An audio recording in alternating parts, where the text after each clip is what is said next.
and gentlemen, I'm Christopher Woodburn, and this is your brand new episode of Schmoedown All Access. I got a couple kick-ass people with me today. Returning for the first time in a while, my homeboy Sicario, Sean Sandberg, man. How's it going? Going very well. I've been extremely busy the last month, so I've been a little bit more MIA than usual. But otherwise, yeah, I'm just looking forward to talking about the Schmoedown. It's one of the things I look forward to at the end of the day, at least 2 days out of the week. So, let's get this shit going. Absolutely, and returning once again, it's the King of Hearts, James Shimo, man. How's it going? It's going good, Chris. Going good. I'm ready to get this thing going. We had some interesting matches this week. That's to be sure. One result was fairly expected, and the other one, I think probably was a little bit of an upset for a lot of people. So we'll see what happens. Yeah, well, we'll get to that upset. But the first match of the week we had on Tuesday, part of this IG tournament, the Crusher Rachel Cushing taking on Beast Shit Talker Marvelous Markia McCarty. Now coming into this match, like I said, Markia, she had done a lot of trash talking, proclaiming she was gonna crush the Crusher, and this match it didn't really shape out that well. In the first round, or I'll go to you first, Sean. What were your initial thoughts coming into this match? Well, going into the match, Marquia had done a lot of trash talk, like you said. But you just don't do that with someone like Rachel Cushing. It would be like someone in our leagues trash talking Chance Ellison.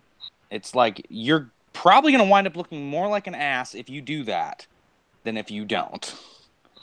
So, for me personally, I just thought, why poke the bear? Why poke the bear? Like, seriously, Rachel wound up getting a perfect round. She got the bonus question. Came in and walking, at first I was just like, is she Carmen Sandiego? Oh, wait, no, she's Agent Carter. But she wound up just putting an absolute hellacious beating on Marquia. And, I mean, what else do you expect from her? That's about all I got to say on that. Like, seriously. Don't fuck with the Crusher. Yeah. And James, I'm certain you were feeling the same way as we are. You think? Yes.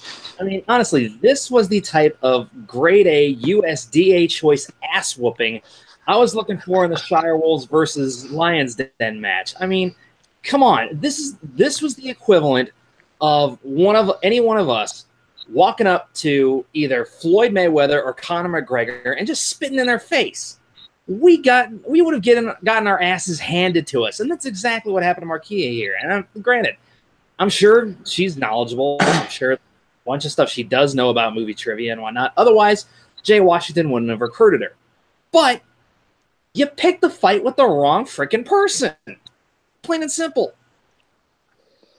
Yeah. See, I wouldn't even say it was like walking up to Floyd and doing that. I'd say it's like walking up to a prime Tommy Hearns and trying to do that shit. Your ass is going to get knocked the fuck out if you do that. Pardon my language. Sorry, I know we're on stream and stuff. But, like, seriously, it's basically the equivalent of doing that. Like, Rachel's remarkable. She is a remarkable competitor. So, amen. Absolutely. So, let's get into this first round. Like you said, Sean, Rachel went perfect. 11 for 11. And Marquia, she was a no-show. She only got 3 points. Now, I'll give her a pass for a couple of those questions that she missed. But question three was worded wrong. I mean, they both answered Rocket. That was a very strange way they worded that question. I mean, I think you could have gave any of them, like I answered Groot because Groot helped Peter Quill climb up until go into the part of the ship to get out of there. But Marquia missing. How do you miss Bryan Singer directing Superman Returns? Like, how do you not know that and talk all this smack in the lead up? Yeah. And then also, how do you not know J. Jonah Jameson's son was an astronaut in Spider-Man 2. I mean, one of the most recognizable lines, for me anyway, from Spider-Man 2 was when the woman was presented, she said that he's the first guy to play football on the moon. How do you not know astronaut? Or even the line, "Hey Parker, get a picture of me and my son, the astronaut." Yeah. Yeah. Like, I mean, and honestly, well, as far as the whole Superman Returns question, that implies anybody you've even watched or cared about Superman Returns, but that's a whole other argument for another day. we all watched it. It's just, did anyone care about it while watching it? I would say no. Exactly. I mean, like I said, there were a lot of gimmies in there, especially for being a newbie in the league, that I felt like Marquia should have knocked out of the park. That, just, I don't know. I don't know how to defend it. Like, I'm thinking of any plausible way I could, but I mean, honestly, there's no way to look any other way. But I will say that the reaction that those two had, Marquia and Jay, in the post interview was hilarious. Yeah. Yeah, and I'll give Marquis a pass. Like the Lord of the Ring questions, yeah, I didn't know them. Like when it was who woke up Treebeard. I guess Mary, but that's only because Dominic Monaghan was on Kristen Harloff's show one-on-one recently, so I just guessed him. But I had no idea. I mean, I guess if you're not a Lord of the Rings fan, which maybe she isn't, you're not going to know that stuff. Yeah. It was Pippin when they were running away from the orc. Yeah. Yeah. Out of curiosity for you guys, because let's face it, we're all a bunch of prideful people. We all play movie trivia. We all keep score on how we would have done during certain matches. In round 1, how would you guys have done? I got 5 right. I missed 1. I got 5. I would say I think I'm pretty sure I'd have to go back and double check. I believe I got 10 out of 10 on that one. But James got all of them. I could have easily. James got the 11th one too. It wasn't a whiteboard, so he didn't have it written down, but he said the answer. Yeah, I got the 11th, but because I had missed one, I think I missed the Rocket Raccoon question.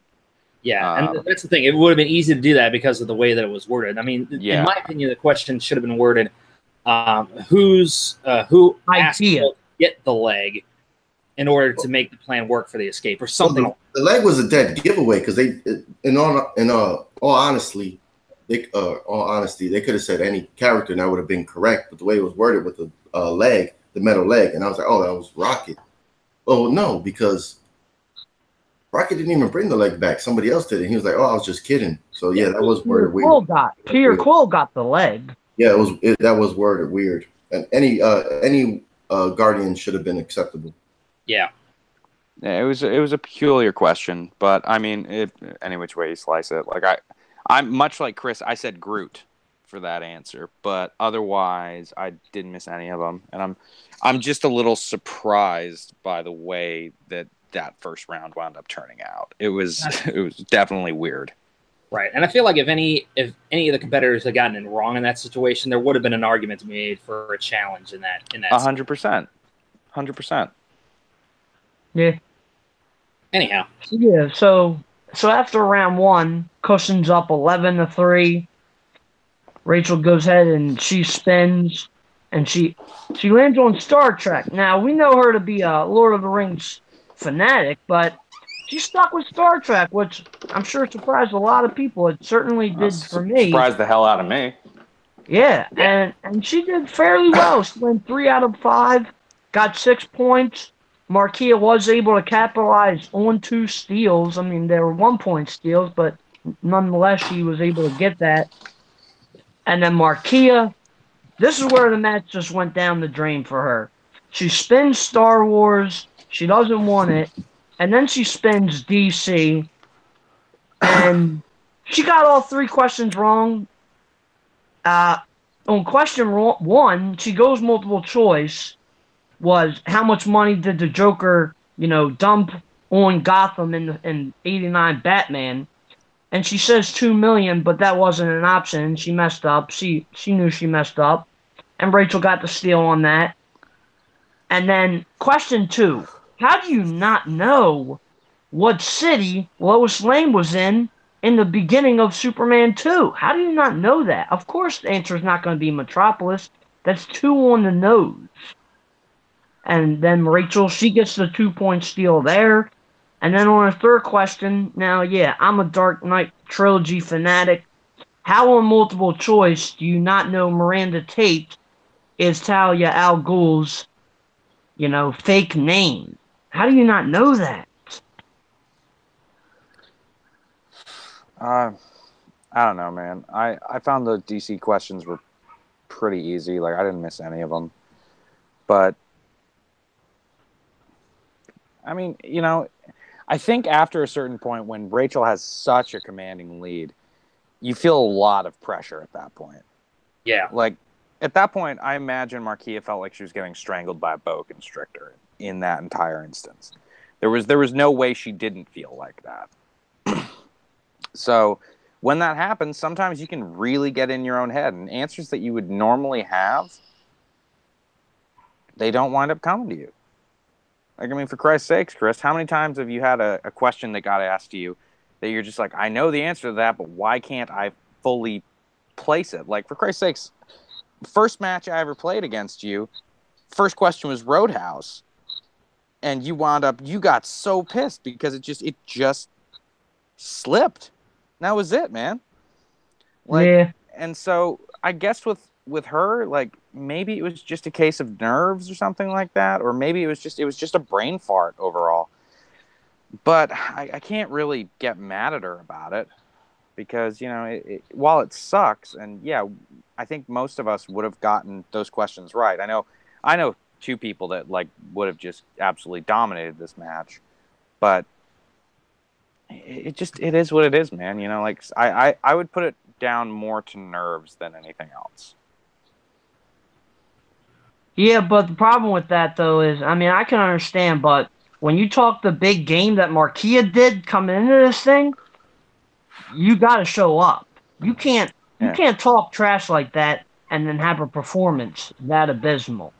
Yes, you can't. Yes, you can. That happens all the time in wrestling. And like I said, I didn't say shit yet, but I'll jump in before James, if I may. I think that she was working more on her character and her trash talk. And I don't know what she does personally, for her job. That's none of my business. She hasn't, said anything. I've heard anything. So maybe she just hasn't watched DC movies. And she came in, and maybe it just, I think next time she plays, she'll have a better outing. It's just this time, she probably just has to get used to it. We've seen it plenty of times, when people play for the first time, they play well when they're just answering the questions with no pressure. But when you're getting asked a question in the league, sometimes people, they lose their first match, and, second time they understand the format, they know what they're dealing with, and they come a little stronger. It happens. Happens to everyone. Yeah, sure. I mean, yes and no. There's certain people that, deal with pressure a lot better than other people do. Like, for example, James, you mentioned Conor McGregor earlier. He's a guy that thrives under pressure. And I'd say that that's similar to a guy like Dan Murrell. Dan Murrell, the second you put him in a high-pressure situation, he just comes out and he plays like no one's freaking business. Let me put it to you this way. If both you guys knew that you had to play John Roca and Mark Riley in the same match, how nervous would you be? Like, it would be insane. Like, I'm screw the question being rhetorical, but you guys would probably be feeling serious nerves, right? Yeah. I mean, I don't mean this to sound cocky or anything, but no, I don't really get nervous. I would be more excited than nervous. Now, of course, I don't know if I would win, but maybe call me, a blind fool, but I wouldn't be nervous. I would be more excited to play against them. Sure enough. Fair enough. James, as for you, I'll go ahead and put it this way, and this is the best way I know how to look at it. When it comes to nerves in any situation, I've done theater in some way, shape, or form, some kind of live performance since I was like 12 years old. And I still get asked, like, by people who are very new to it, who haven't done it before, it's like, what do you do when you get nervous? Do you ever get nervous? Like, I'm sure you've done this enough. And I'm like, no, I still have like those butterflies on my stomach. Of course. Shake here and there. The difference is how I choose to respond to it. Do I let it fuel me or do I let it shut me down? And there, like I said, that can happen a number of different ways. When it comes to what happened with Marquia, I believe it was a combination of nerves and frustration when she was constantly missing questions. And you're at that kind of a deficit going into that round. Both of those things are going to seep into your brain and throw off your game. And she chose to let it frustrate her and, you know, let it bring her game down rather than adapting to it and rising above. And like I said, it just comes down to how you choose to let that affect you. And she obviously let it affect her in the wrong ways. At least that's my view of it. Yeah, I mean, there's a fantastic quote from Corey Taylor from Slipknot. His entire perspective on doing a stage show is one of my favorite things I've ever heard. You know, you have all these nerves built up beforehand, but the second you take those 2 steps from the steps to the stage, it all goes away. Yep. Like, and I can relate to that because I'm a born performer. I used to do rap karaoke songs all the time in front of big crowds at bars. So I live for the spotlight. Oh no, believe me, I get it. I've played in front of like 600, 700 people before, and so it's one of those things where like you've got. There's a lot of nerves that go into it beforehand, but honestly, I find that makes it so much better. Like, if you're not nervous, then you've kind of stopped caring in a way. At least, you know, it's that whole idea of satisfaction is the death of desire. Right. That's true. That's a good quote. 100% agree. Yeah, that's a very good point as well, is that, you know, you make a good point about, you know, the level of nerves shows how much you care about it. Because if you're really passionate about something, you're going to get nervous about it because you want to do well. You want the audience to appreciate it. You want your hard work to pay off. There's going to be a certain level of nerves there because 100%. you put so much effort into it. But anyway, we're getting off on a side tangent. Let's get back into the match, shall we? But yeah, so I mean, after, you know, like I said, Marquia, she missed all 3 of her round 2 questions, and game was over. Rachel won that 20-5, and it was brutal to watch. I liked Marquia, but yeah, that was tough to watch. But I was happy for Rachel. You know, Fight Club, yay. And Marquia, hopefully her next match, whoever it may be against, hopefully she can put on a better showing. Otherwise, I mean, if she has another performance like that one on Tuesday, might be time for her to hang it up. We'll see.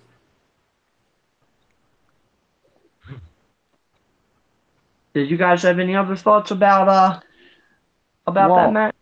Well, I think it would be disappointing seeing Marquia hang it up because I know the Schmoedown this season has really been actively trying to recruit female talent.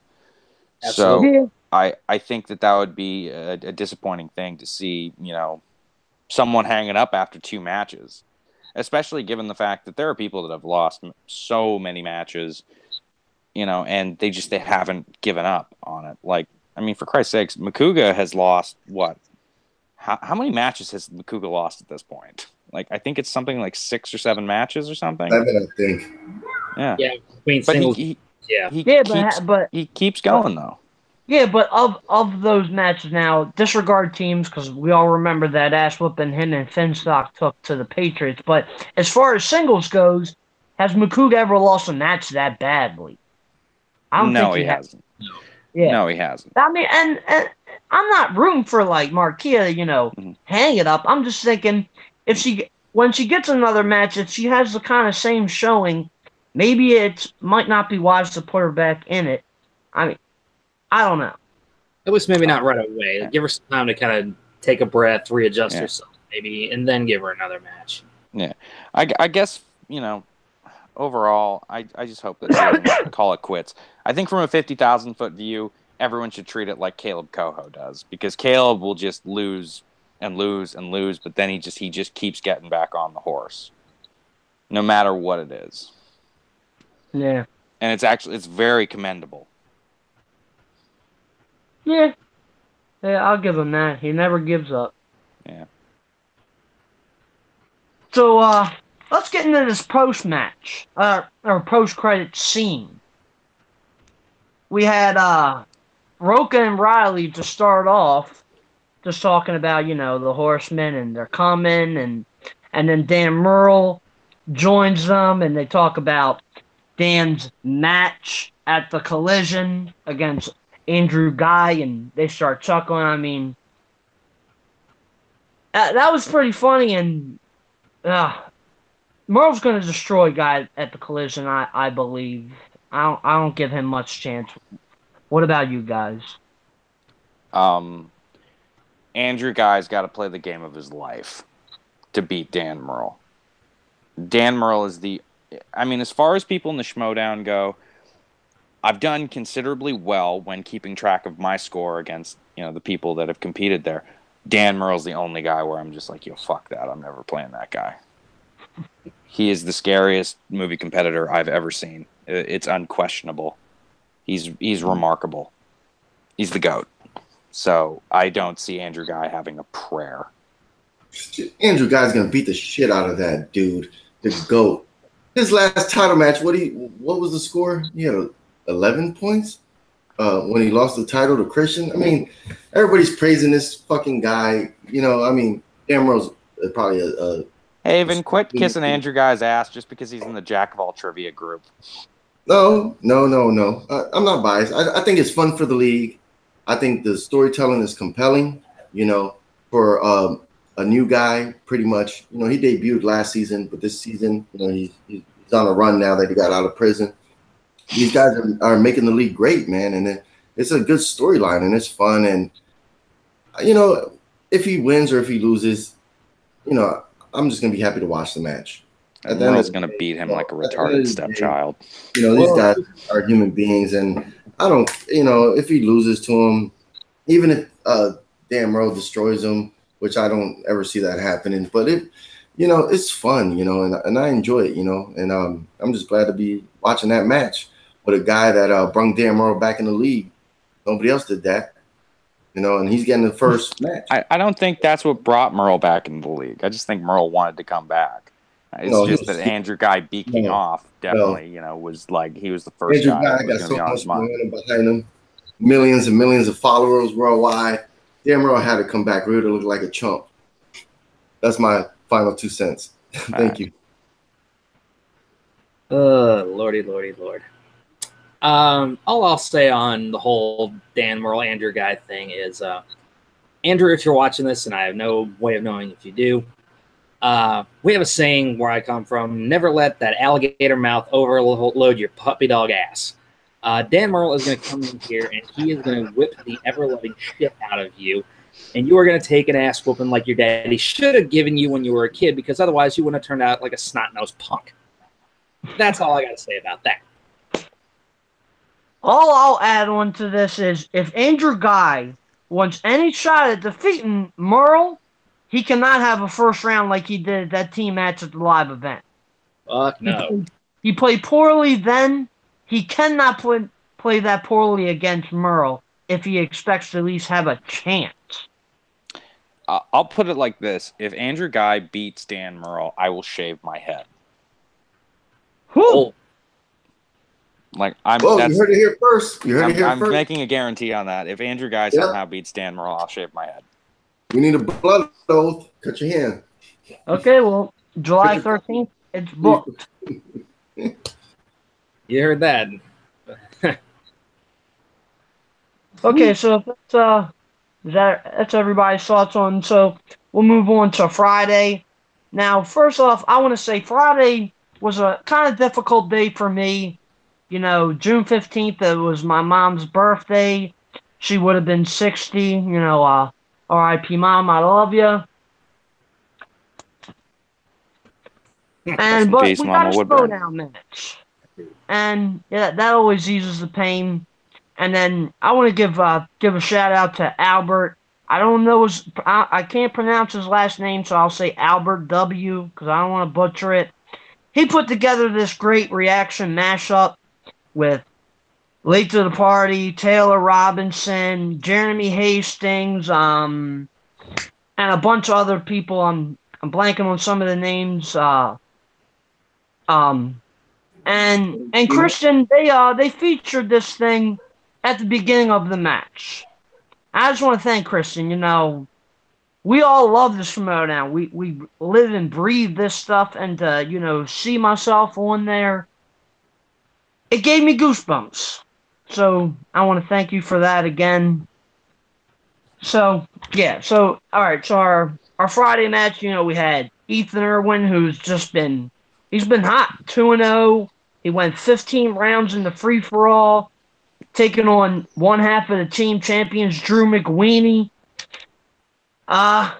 I know more people were thinking McWeeny was going to take this. I picked Irwin because I've been saying he's going to be the champion before the year is out. First, Sean, we'll go to you. Who were you picking to win this match? This was a toss-up for me. I didn't have any definitive pick going into it just because Drew McWeeny is a friggin' animal. You know, and he's proved that time and time and time again. But Ethan Irwin, over the last few matches, has just proved that his retention is incredible. Like, his ability to recall different facts about film is so unbelievable. So, for me, I thought, because Ethan Irwin's been just on such a hot streak, I figured he might win it. But at the same time, the added confidence of winning the team championship for Drew McWeeny might make it so that he's actually like going to be the guy that might pull it off. Overall, I had no idea how this match was going to play out, and I thought it was really, really good. But yeah. Jay? Yeah, I was the same way, honestly. It was a toss-up for me. I ended up picking Drew McWeeny just because I felt like, yeah, he had a couple of singles losses to the Patriots individually, but he got his win back. He got the team titles, and he's kicking ass ever since.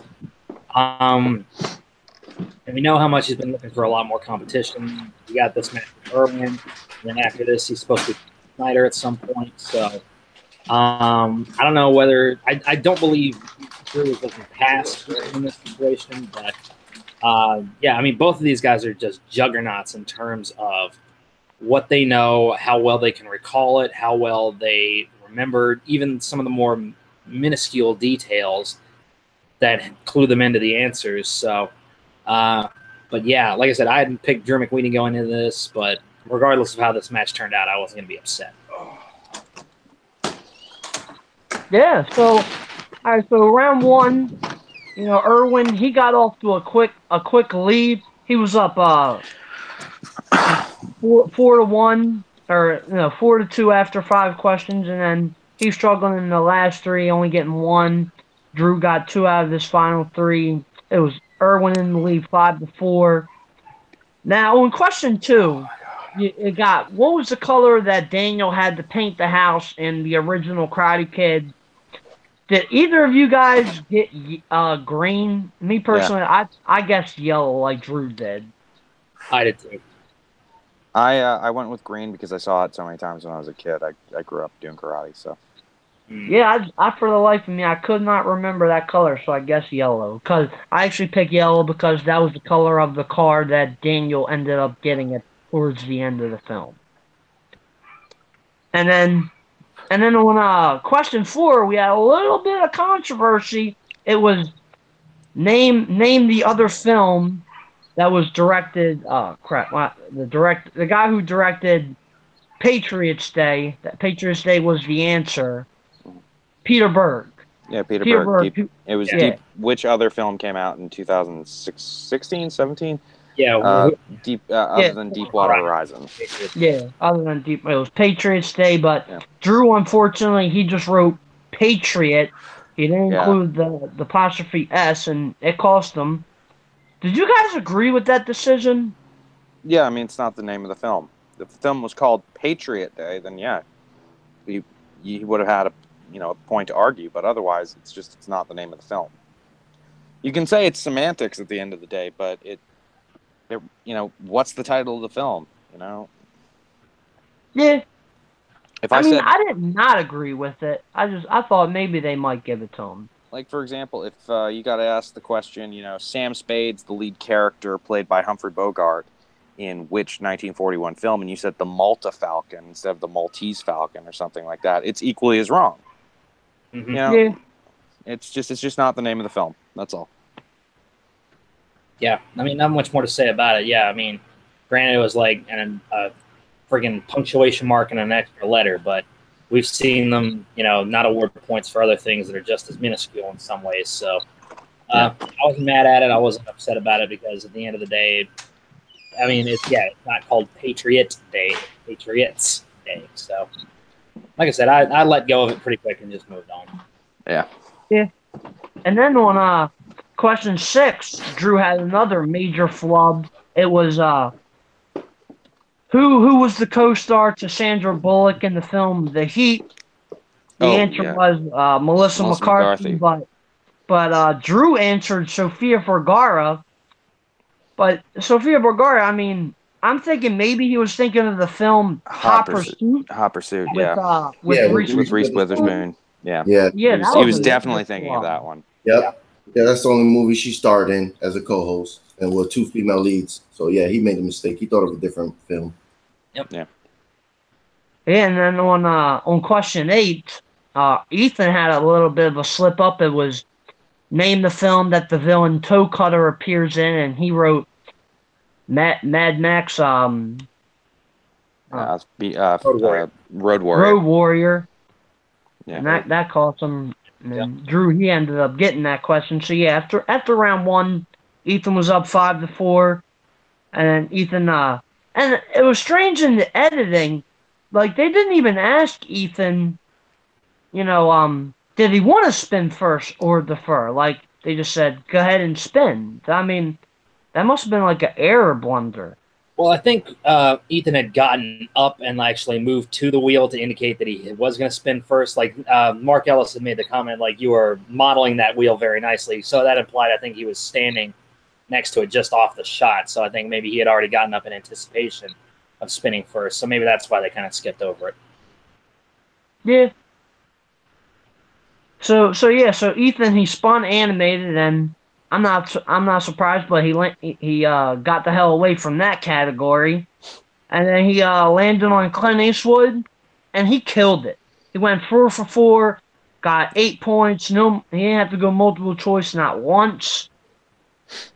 And then Drew, he gets up, get his spin. He spins Drew Barrymore.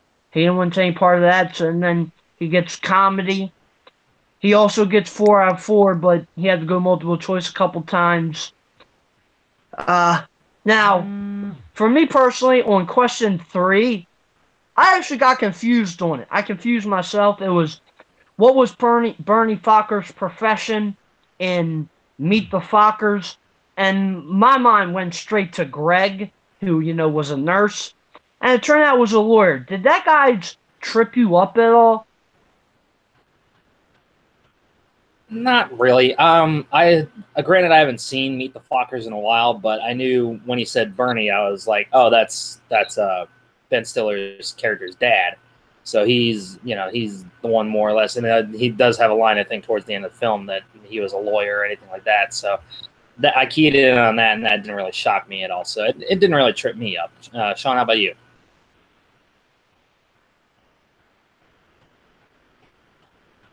Sean? Really? It didn't trip me up either because I knew that was the father once they said the name because the son is really hard fucker. Oh, there we go. Oh, there's Sean. Sorry about that, guys. My iPad just crapped out on me out of nowhere. I'm very sorry about that.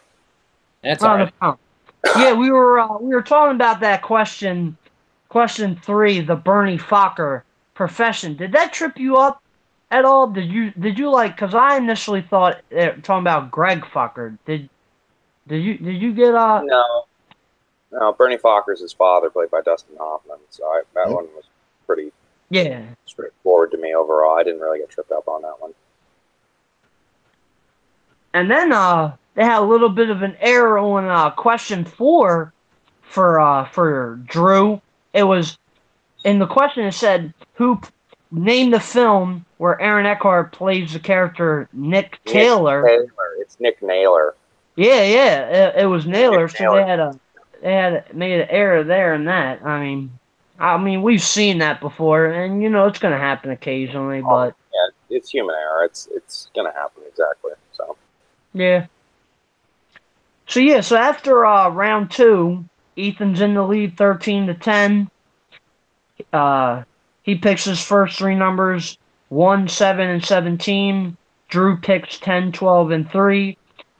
So Drew's his 2-point question, it was name the film where Sandra Bullock plays she's an alcoholic. Drew gets that 28 days. His 3-pointer was category spy movies. It was who directed Secret Agent. The answer was Alfred Hitchcock. Unfortunately, he didn't get that. So then it comes down to Drew's 5-pointer, which was sports films. Both 5-pointers in this match were pretty easy for me anyway. It was name the comedy that starred Burt Reynolds, Roger Moore, and Farrah Fawcett. Drew gets that. Cannonball Run. And then you bounce it over to Ethan. He gets his 2-pointers for coming of age. It was who plays the jock in Breakfast Club. That's softball. He gets Emilio Estevez. Yep. And then his 3-pointer was westerns. Who played Curly Bill in Tombstone. He guessed Michael Biehn, but the answer was Powers Booth, and Ethan knew immediately they got that wrong.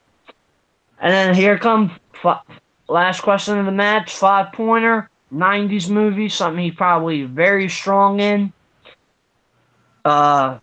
Who played the father in the comedy Captain Ron, Martin Short. Ethan Irwin with a 20-17-point victory. We all talked about how, I thought Ethan was going to take this. You guys were kind of in the middle on the fence. What did you guys think of the match? James, how about you go first? I feel like I've been talking before you like every single time. So it's all good, dude. You got stuff to say, and nothing wrong with that. Overall, I thought the match was fairly solid. It was weird to see Drew kind of struggling around too, having to go multiple choice on a few extra questions than I felt like he normally would. But yeah, I feel like maybe if he had gotten a couple more of those points in round 2, we would have gotten a closer match. But shoulda, woulda, coulda. Am I right? But no, overall, like I said, I wasn't going to be upset one way or the other, whichever direction this match went. So, it's cool to see Ethan Irwin go up again, and now he's getting in line for potentially a title match down the road. So, maybe we see him take the belt, or maybe Sam Levine gets some revenge in the Godfather's name. Who knows? Good chance of that. At the end of the day, I think that now that Merle's back, Sam Levine's going to really want to get that win back from him. Because Dan Merle didn't just beat him. Dan Merle friggin' really, really whooped him. So we'll see how it goes. Ethan Irwin, though, I think is a threat to absolutely anybody. And, he proved overall that no one should take him lightly whatsoever. So I have nothing but respect for that guy. Yeah, and I love the confidence that Ethan is gathering. Even in his pre-match interview, you could see the confidence was building, saying that he was going to beat Drew, and then it carried over in the post-match. He challenged Dan Merle. He said he'll take him on. He'll take on Stacey Howard. This dude, his character is really starting to impress me. Yeah, he's really starting to come into his own as a competitor. So I'm excited to see where he goes and what kind of new wrinkles he brings to the league, especially if he does end up facing Dan Merle at some point down the line, because that, to me, is a marquee match worthy of any of the specials that these guys are doing, any of the live events.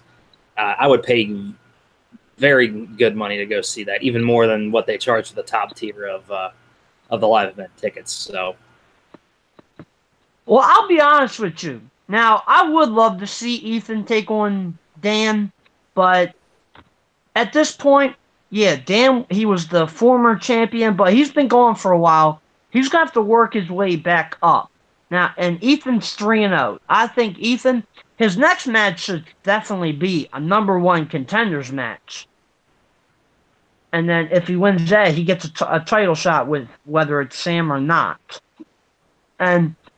But yeah, I would like to see Ethan and Dan face off, but not just yet. That's fair. We'll see how it all goes. Yeah. So let's get to the other post-credit scene for this match. We had Drew McWeeny banging on Thad's door and window. The lights were out. They had the camera in there. It pans down, and you just see Thad crouched up like a fucking like a scared worm. He didn't want any parts of what Drew was gonna be bringing. I mean, that was so awesome. And where do you see that developing? I'm not gonna lie, I didn't really watch the post-credits scene on this last match, so I'm gonna kind of be like a glorified paperweight during this entire conversation. Like I said, Chris described it fairly well, but like Drew's like knocking on the door. It's like, Thad, come on, we gotta talk. He's banging on the window. Thad, come on, I know you're in there. For a commissioner, I'm disappointed in how little commissioning you're doing. Come on. And he's banging down there, and yeah, as he's still banging, the camera pans down, and you see Thad just kind of cuddled up in like a fetal position, just rocking back and forth. You can almost hear him breathing in a way. Dude, he was such a puss bag in this, and it's hilarious to think of. And I think on the Schmoedown Facebook page or somewhere on somebody's got a question up written. This: who do you think Thad's more afraid of, Drew McWeeny or Kalinowski? And I'm like, it's two different types of fear. I think Thad's more afraid of Kalinowski in terms of like financials or whatever kind of information he's holding over him or whatever. I think Thad's more afraid of Drew in terms of physicality, because that man looks like he. Yeah, Drew is a note to Sean, always watch the post-credit scene. Always watch. Even when there's not a post-credit scene, watch the vid in its entirety. That way you don't miss anything. Yeah, man, well, sometimes you just aren't able to do it. That's it. I had to go to a party afterwards, so... Unfortunately, Christian Harloff, if you wind up ever seeing this, I really wanted to go get drunk with my friends and didn't wind up watching. I don't think Christian for that. I'm sure he has to deal with Ellis doing that on a regular basis anyway. Well, I mean, for Christ's sakes, James, you've had to deal with me doing that on a live stream. That is very fair, and like I said, I don't begrudge you that at all. We've not shying away from it. Not shying away from it. It did happen. Whatever. Poke fun at yourself. Yeah, exactly. If you can't poke fun at yourself, what good are you? Exactly right. Who can you make fun of at that point? But no, I just didn't have time. But otherwise, I would have. So, like, I'm already a Schmoedown patron, for fuck's sakes. It's like, I'm already giving you my money.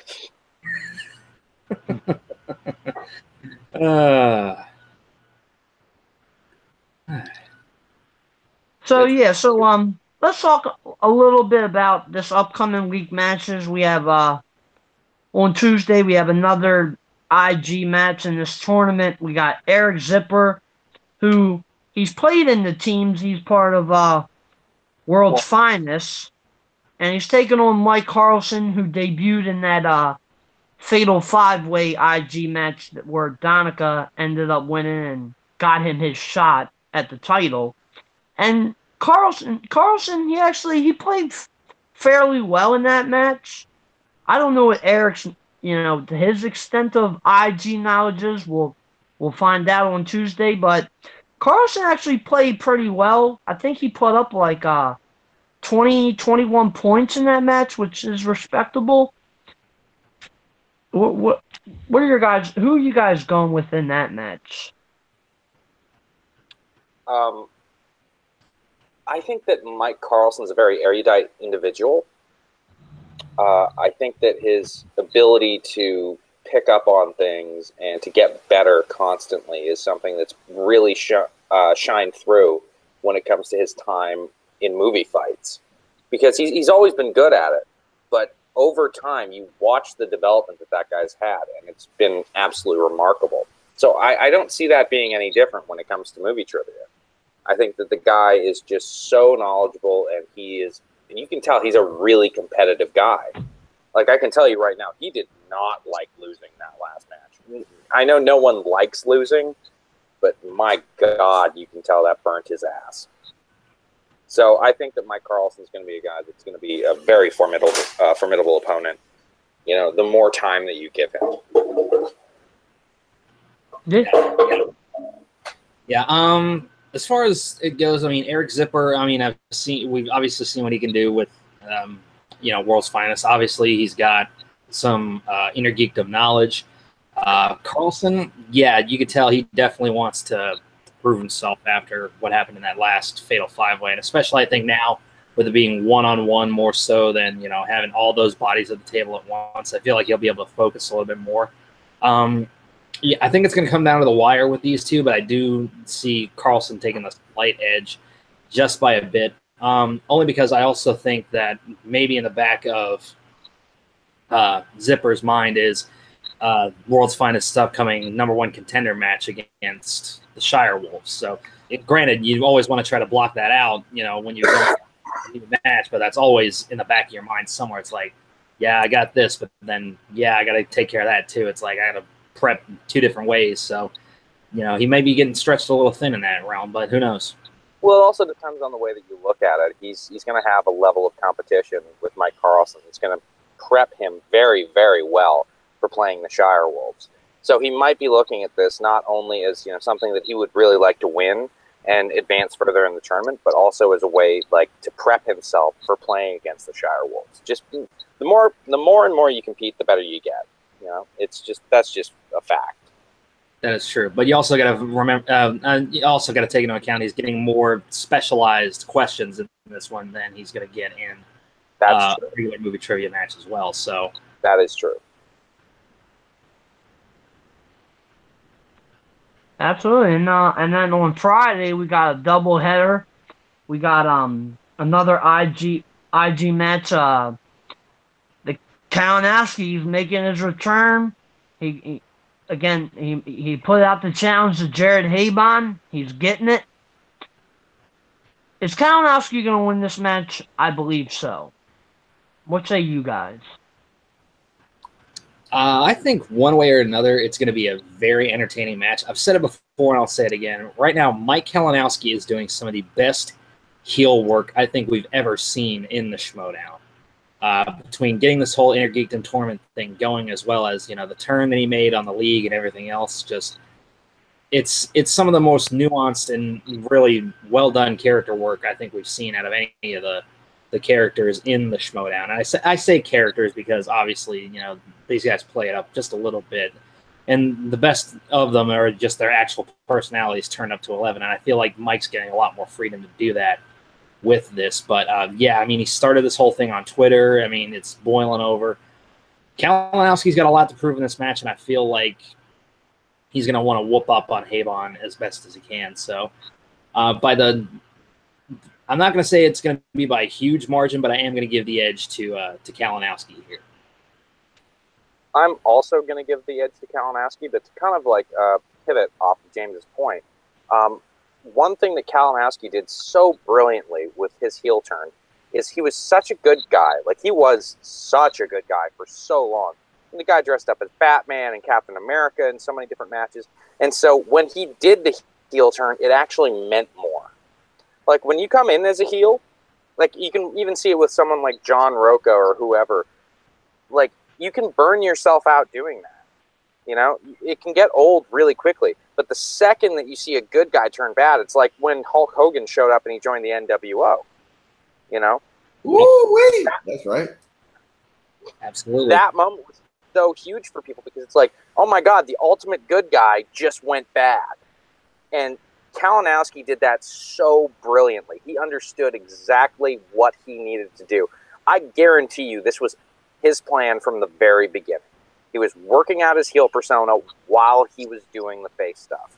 because he knew that it was going to mean more at the end of the day, which is absolutely genius on his part. Overall, if you Christian he talked about it in his car ride that he heard a podcast of people talking about like alternate realities and the Schmoedown, and they were talking about Mike turning heel, and Christian was like, "Oh shit, that's a cool ass idea," and now here we are. I ain't gonna spoil too much. I'll let the Schmoedown. They have a Facebook page and a YouTube page, so you guys can look for the stuff there. But it was intriguing, and insightful to see like behind the scenes of how Christian is like figuring out how the seasons go, and that was really insightful. Oh yeah, 100%. Yeah, one thing though I will say about Jared Heibon is I believe that's how you pronounce his name. I don't fully know. Heibon. Is it Heibon? Okay, all right. So with Jared Heibon, I wouldn't count him out just yet though. Like if Kalinowski plays the way that he did against Rachel Cushing and JTE, then Jared Heibon could actually wind up winning that whole thing. But you never know. Like, let's face it, it's a toss-up. Yeah. Yeah, absolutely. All right, so our other match that we got on Friday, team match, we got MODOK taking on Critically Acclaimed. Now, I'm sure there are a lot of people out there picking Critically Acclaimed, and I'm not trying to ruffle any feathers, but I'm taking MODOK in this matchup. I think they're the more balanced team. I mean, I like Whitney Seibel, but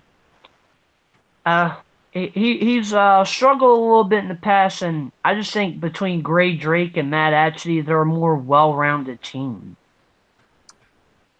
I mean, you say that, and I understand where you're coming from, but Matt Atchity has also had his own personal struggles when it comes to certain matches. So, yeah, I'm going to be honest with you. In teams, though. Yeah, he struggled. Yeah. No, but he struggled in teams as well. Like he has before. But I can't really recall anything, but okay, I'll take your word for it. At the same time, I think with a guy like William Bibiani, he's such a talented competitor that he gets in his own head sometimes. Like, and we've seen it happen in singles matches so many different times. The dude knows so much. He's a remarkable competitor. He's one of my favorite people to watch play. And I would argue there's no one better in round one than William Bibiani. He is like Mike Tyson in the first round. But I think Clark Wolf is giving him a run for his money now. As of right now, Clark is giving him a run. Maybe, but I mean, any which way you slice it. William Bibiani, since he doesn't have all the pressure piled specifically on him like he does in a singles match, with Whitney, it alleviates some of that pressure. And I think that the two of them are going to be just absolutely phenomenal when it comes to this next match. So we'll see how it all goes down. MODOK's a great team. They really brought it last time. They competed, but like I said, we'll see. Yeah. I mean, when you look at it, and you're absolutely right, Sean. Bibiani, when he's on his own, there's a lot of pressure on him, and especially from that first match that we got between him and Mark Andreyko. I think not just him, but like everybody started putting some external pressure on him. It's like, oh, this guy's great. He's did all this, played perfect game, this, that, and the other, yada yada yada. So I feel like with that, he's kind of putting a lot of that pressure on himself, regardless of the situation that he's in, whether it's teams or whether it's singles. But I mean, we've seen it with what he's been doing recently. Like the guy refuses to sit down in pretty much any situation. Like he's standing pretty much constantly in every match that he's in now. But yeah, I think when it comes to Whitney and Bibiani, with the depth of knowledge that they both have and the way they work so well off of each other. Again, it'll be a bit of a toss-up in a lot of ways, but I do see Critically Acclaimed coming out with a win here, just slightly. I don't know if it'll be a runaway win, but it'll be a win. It won't be a runaway win. No way. No. But I think the bigger question as far as this match goes is, what are Rotten Tomatoes going to be, or Modoc's, excuse me, what are they going to be wearing when they're coming out? Because we know how crazy they're interested in the costumes that they've been wearing. It's gone from Boris and Natasha to, the sisters to Back to the Future. So where are they going now is the question, I guess. Yeah, and let me clarify, Critical Acclaimed is a great team. And it's going to be a great match. I just give MODOK the slight edge. But Critical Acclaimed, they very well could win the match. I'm picking MODOK to do it. You know what would be really cool is seeing Great Drake come out as Furiosa. That would be pretty cool. That would be sick. Her coming out as Furiosa and Matt Atchity coming out as Mad Max would be a phenomenal intro. And I really hope I didn't just do some Nostradamus shit where I predict what they're going to do, and now it's all fucked up. And I'm literally just going to be like, oh, okay, they didn't do it, so never mind. I don't know. They got a lot of film history to choose from when it comes to that. They got a lot of options, man. Yeah. The bigger and the more flamboyant, the better with when it comes to MODOK, it seems. Oh, 100%. They give, so I think that takes care of all the matches. Yeah. Talk about. Yeah. We're that pretty much wraps it all up. So I'd like to thank everybody out there who's watching. If you got some comments, write them down below. We love to chat. If you ever want to come on the show, hit me up. I make posts about it. I like to thank Haven, he's off camera. I'd like to thank him for streaming this and giving us occasional thoughts on some of this stuff. Sean, thanks for joining. Where can everybody find you? Thank you for having me. I'm very glad that this stream went a lot better than the last time I streamed with James. So you can find me at Sandberg Sean on Twitter, and you can find me at Sean Sandberg on Facebook. And if you want to join up with the Deep Cuts Movie League, we're actually going to be getting started back up in the next week, thankfully. So Grant Gregory is going to be in charge of the entire thing from now on, basically, because I'm on my computer right now, and as you can see, I do not have a webcam, so it's going to be a little bit of a pain in the ass to do it. But yeah, that's where you can find me, and thank you so much for having me on. Absolutely, man. Always love to have you on the show. And to James, another episode in the books. Thanks for, you're a pillar in this show, man. What can I say? Thanks for coming on, and where can everybody find you?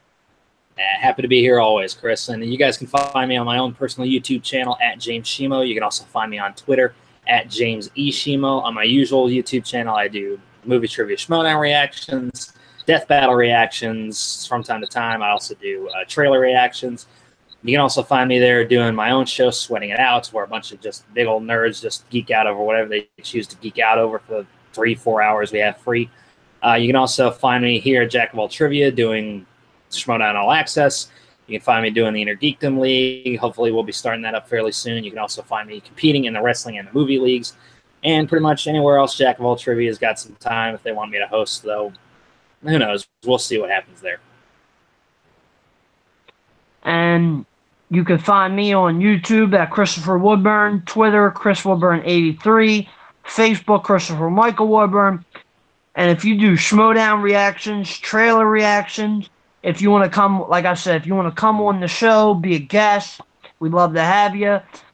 Come join the MTS Fan Reaction League on Facebook. So for Haven, for James, for Sean, I'm Chris. And until next week, peace. Peace.